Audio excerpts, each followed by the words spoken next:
Okay, so a couple weeks ago, I sat right here and talked through everything Homer purists were nervous about with Nolan's The Odyssey. The casting rumors, the trailer discourse, all of it. Well, the embargo just lifted. Critics have seen the movie, and the first reactions are officially in. So today, we're going through them together.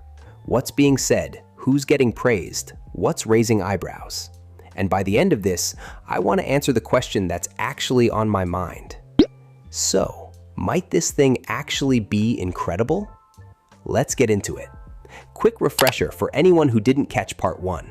The concerns floating around before anyone had actually seen the film basically boiled down to a few things. The race-swapping discourse around Lupita Nyong'o playing Helen, a swirl of misinformation about Elliot Page supposedly playing Achilles, which, for the record, turned out to be false. He's not playing that role. Some grumbling about a lack of Greek actors in major roles, and a handful of people picking apart trailer dialogue that felt a little modern for a 2,700-year-old poem. Valid conversations to have, by the way.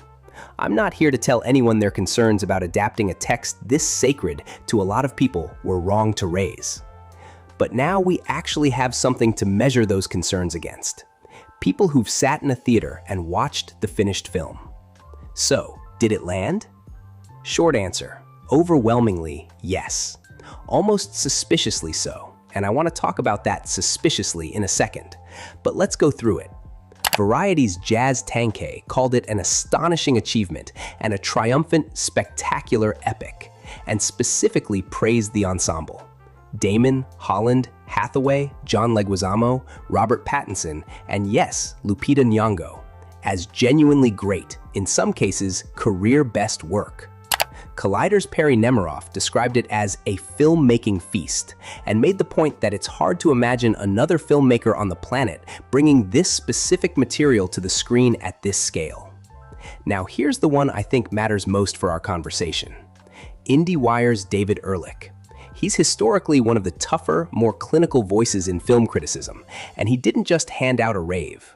He called it a natural and less despairing follow-up to Oppenheimer, praised the IMAX scale, but also said it's too clunky to be S-tier Nolan, though he felt the last act earns the journey. That's not a pan, but it's also not unconditional worship, and I actually find that more useful than 10 straight raves in a row, because it tells you there's real texture here, not just hype. The Hollywood Reporter's Aaron Couch, who's been covering Nolan since Memento, over 25 years, pointed out something I didn't expect. This is apparently the first time Nolan has directed a genuinely horror-inflected sequence.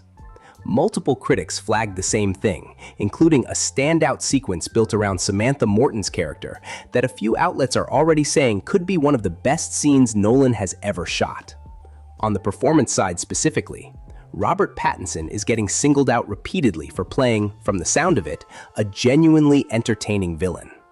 Fandango's Eric Davis called it one of his favorite performances of Pattinson's career. Tom Holland is being praised for range beyond what a lot of people expected from him. And IndieWire's Ann Thompson has already gone as far as floating Best Actor buzz for Damon and a wide net of possible supporting nominations. The Guardian's Peter Bradshaw framed it more thematically, calling it a colossal origin myth story about post-war disillusionment and lost innocence, which, if you know Nolan's whole filmography, tracks with a lot of what he's been chewing on since Dunkirk and Oppenheimer. Now, here's where I want to be straight with you, because I think it's important for a channel like this one. What we're looking at right now is not the full review cycle.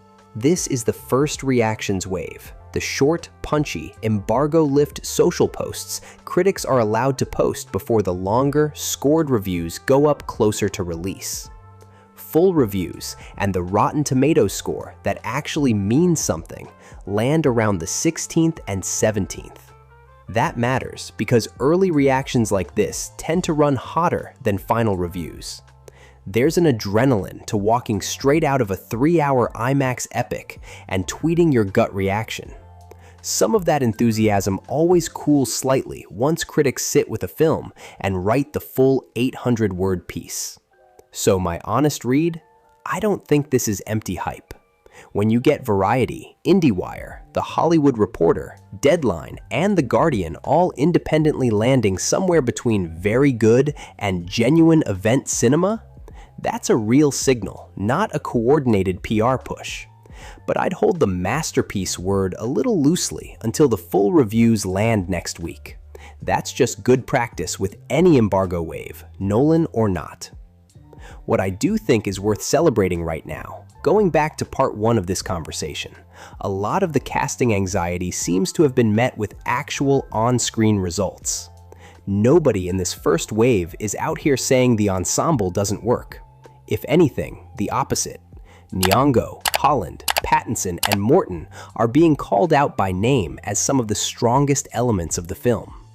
That doesn't erase the conversation we had about adaptation choices, but it's a genuinely good sign for anyone who was nervous walking in. So here's where we go from here. Full scored reviews should be landing right around the release date, July 17th, which means we'll actually get a Rotten Tomatoes number, Metacritic score, and the long-form breakdowns that dig into pacing, adaptation fidelity, and how it handles Homer's structure across a 3-hour runtime. I'll be back with a full follow-up once those drop, and honestly, at that point, I think we can start having the more interesting conversation. Not is it good, but what did it actually do with the source material? Because that's the conversation this channel actually exists for. So that's where things stand. First reactions are glowing, some real critical texture underneath the praise, and the cast that had people nervous a few weeks ago is, so far, getting some of the best notices in the film. So, might this actually be any good? Based on everything we just went through, yeah, I think it might. We'll know for sure once the full reviews land. If you want part 3 when the full reviews land, make sure you're subscribed so you don't miss it. Let me know down in the comments.